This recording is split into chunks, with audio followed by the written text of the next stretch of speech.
ભાવનગર શહેરમાં તાજેતરમાં બુદ્ધદેવ સર્કલ પાસે મારામારીમાં વિશાલભાઈ વાજા નામના શખ્સ ઉપર છરી વડે હુમલો કરતા સારવારમાં મૃત્યુ નીપજ્યું હતું। નોંધાયેલી પોલીસ ફરિયાદ બાદ પોલીસે 5 આરોપીઓને ઝડપી લીધા છે। Bhavnagar Ghogha road police station અંતર્ગત થયેલા હત્યાના બનાવમાં નોંધાયેલી પોલીસ ફરિયાદ બાદ પોલીસે 5 શખ્સોને ઝડપી લીધા છે। આ 5 શખ્સોને ઝડપી લઈને ઘટના સ્થળે લઈ જઈને રિકન્સ્ટ્રક્શન પણ કરવામાં આવ્યું હતું। જો કે આ કાર્યવાહી નિહાળવા માટે લોકોના ટોળા એકઠા થઈ ગયા હતા।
ઘોઘા રોડ પોલીસ સ્ટેશનના ખેડૂતવાડ વિસ્તારમાં આવેલ બુદ્ધદેવ સર્કલથી આગળ જે ચોક આવેલ છે તેમાં ગઈ 8 તારીખે મારામારીનો બનાવ બનેલ।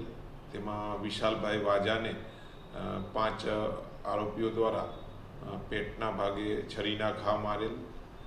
ત્યારબાદ આ વિશાલભાઈને સરટી હોસ્પિટલમાં દાખલ કરવામાં આવેલા અને સરટી હોસ્પિટલમાં સારવાર દરમિયાન તેનું મૃત્યુ નીપજ્યું, જેથી આ ખૂનનો ગુનો ફરિયાદી રેખાબેન વાજા દ્વારા દાખલ કરવામાં આવેલા।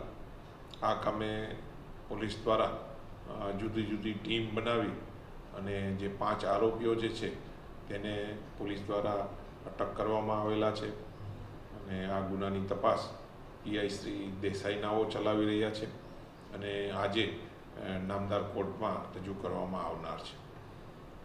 Thank you.